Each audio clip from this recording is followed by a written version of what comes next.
성령의 음성을 들으십시오. 데살로니가전서 5장 19절. 성령을 소멸하지 말며. 성령의 음성은 미풍처럼 부드러워서 하나님과 완전한 교통 가운데 살지 않으면 결코 그 음성을 들을 수 없습니다.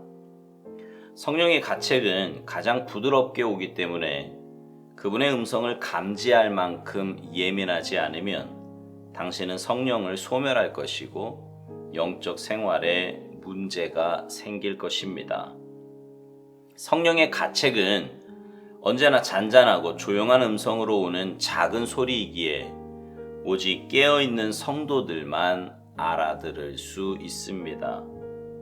개인적인 간증을 할 때 구원받은 지가 정말로 꽤 오래되었구나 라고 말하며 과거를 되돌아보아야 한다면 주의하십시오.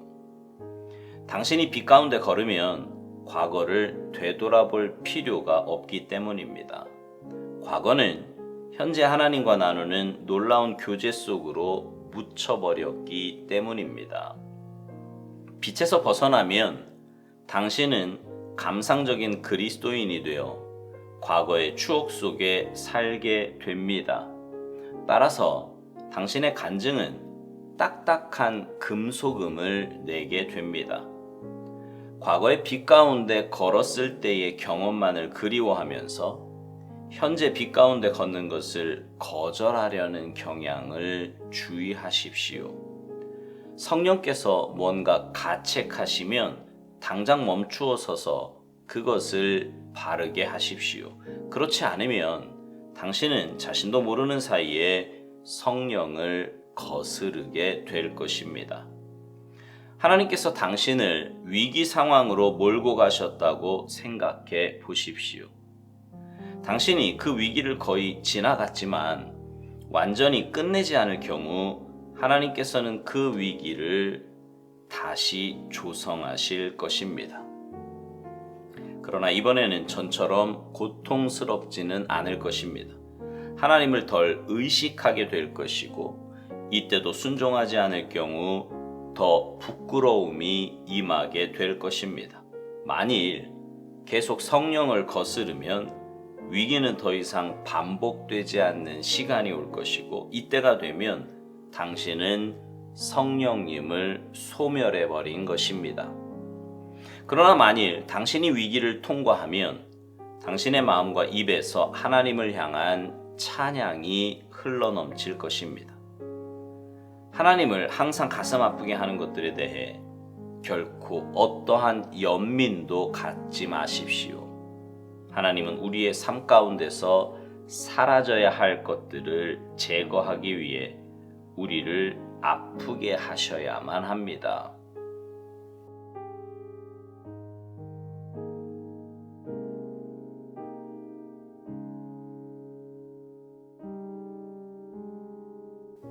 열왕기상 19장에 보면요, 엘리야가 호렙산에서 하나님을 만나는 장면이 나옵니다. 그 장면에 보면 하나님의 임재가 강한 바람에도 지진에도 또 불 가운데에도 계신 것이 아니라 세미한 소리로 임재하심을 보게 됩니다. 우리는 하나님 하면 뭔가 크고 웅장하고 엄청난 분일 것 같은데 우리에게 다가오실 때 하나님의 모습은 늘 정반대의 모습입니다. 물론 하나님은 이 온 우주를 만드신 분이시고요. 어디에나 계시며 그 능력은 무궁무진한 분이십니다. 그러나 그렇다고 해서 하나님의 임재가 꼭 그런 것만은 아니에요. 왜냐하면 우리의 연약함과 나약함을 누구보다도 잘 아시는 분이시기에 우리에게 맞추어서 다가오시는 겁니다. 여러분 생각해 보세요. 만약 하나님의 임재가 늘 그렇게 막 웅장하고 엄청나다면 심장 약한 사람은 견디지 못할 것입니다. 잘 놀라는 사람도 어쩌면 까무러칠지도 몰라요. 그러나 우리의 상황과 형편을 누구보다도 잘 아시는 하나님은 세밀하게 그리고 따뜻하게 다가오십니다. 여러분 예수님이 이 땅에 오실 때 아기 예수님으로 오신 것만 봐도 그렇지 않습니까? 아기의 모습으로 오면 누구도 거부하거나 싫어하지 않습니다. 정말 우리에게 딱 맞는 눈높이지요. 오늘 묵상은 성령님의 음성을 들은 것을 말씀합니다. 오스왈드 목사님은 성령의 음성은 미풍처럼 부드러워서 하나님과 완전한 교통 가운데 살지 않으면 결코 그 음성을 들을 수 없다고 말하면서요. 성령의 가책은 가장 부드럽게 오기 때문에 그분의 음성을 감지할 만큼 예민하지 않으면 당신은 성령을 소멸할 것이고 영적 생활에 문제가 생길 것이라고 말합니다. 그러면서 성령의 가책은 언제나 잔잔하고 조용한 음성으로 오는 것이기에 오직 깨어있는 성도들만 알아들을 수 있다고 말합니다. 그렇습니다. 성령님 역시 우리에게 다가오실 때 세미하고 부드러운 음성으로 우리에게 다가오십니다. 그래서 영적으로 민감하지 않으면 그 성령님의 음성과 책망은 놓치기가 쉽습니다. 그리고 성령님의 음성과 책망을 놓치면 우리는 영적으로 피폐해질 수밖에 없습니다. 성령님의 음성과 책망을 놓치는 사람은 처음부터 그런 것은 아닐 겁니다. 왜냐하면 성령님께서 우리 안에 계시면 분명 그 사람이 알아들을 수 있는 감동과 마음을 주시기 때문이에요. 그런데 성령님께서 주시는 그 권면과 감동 그리고 책망을 한 번, 두 번 무시하다 보면 마음이 둔해지고요. 영적으로 둔감해집니다. 그런 일이 반복되다 보면 어느 순간부터는 성령님께서 말씀하셔도 깨닫지 못합니다. 아니, 아예 들리지도 않아요. 물론 성령님의 권면이 육성으로 들린다는 말은 아닙니다. 하지만 영적인 삶을 사는 분이라면 그 마음에 오는 감동과 권면이 깨달아지지 않습니까? 그런데 화인 맞은 심령이 되면 그 깨달음과 감동이 없어지는 거예요. 못 듣는다는 표현이 더 정확하겠지요.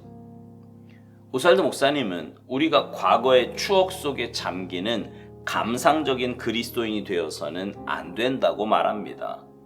여러분, 무슨 일이든 그렇지 않습니까? 왕년에라는 말을 입에 달고 사는 사람 치고 변변한 모습, 지금 변변한 모습을 가진 사람은 별로 없습니다. 거의 없어요. 지금의 초라함을 과거의 화려함으로 메꾸어 보려고 하는 거죠. 영적으로도 그렇습니다. 과거에 내가 이런저런 은혜가 있었다고 말하는 사람은 지금 오늘 내게 주신 은혜를 놓치고 있는 겁니다. 그리고 그런 삶을 사는 가장 큰 이유 가운데 하나는 성령님의 권면을 놓치고 성령님을 거스르기 때문입니다. 오스왈드 목사님은 하나님께서 우리에게 위기 상황을 허락하심은 우리로 하여금 온전한 순종을 통해 성령님의 인도하심 따라 살게 하기 위함임을 이야기합니다. 그런데 성령님의 권면에 불순종하고 반복하여 거스른다면 더 이상의 역사는 없다는 겁니다. 성령님을 소멸해버렸기 때문이지요. 그러나 위기를 통과하면 당신의 마음과 입에서 하나님을 향한 찬양이 흘러넘칠 것이라고 말해요.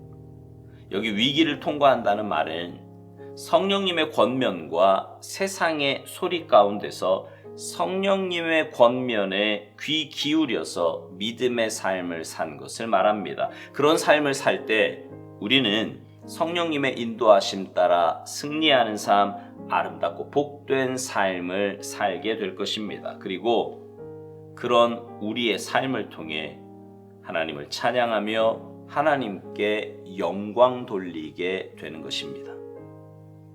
오스왈드 목사님은 묵상 마지막에서 이런 말을 합니다. 하나님을 항상 가슴 아프게 하는 것들에 대해 결코 어떠한 연민도 갖지 말라고요. 하나님은 우리 삶 가운데서 사라져야 하는 것들을 제거하기 위해 우리를 아프게 하셔야만 한다는 겁니다. 여러분, 자녀들이나 배우자 아니면 다른 누군가가 여러분의 말을 한 귀로 듣고 한 귀로 흘려보낸다면 여러분의 기분이나 마음이 어떻겠습니까? 그리고 그런 일이 반복적으로 일어난다면 그 사람과 지속적인 관계를 맺기는 어렵지 않겠습니까?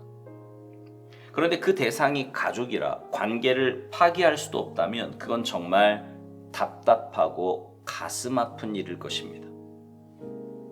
하나님도 그렇습니다.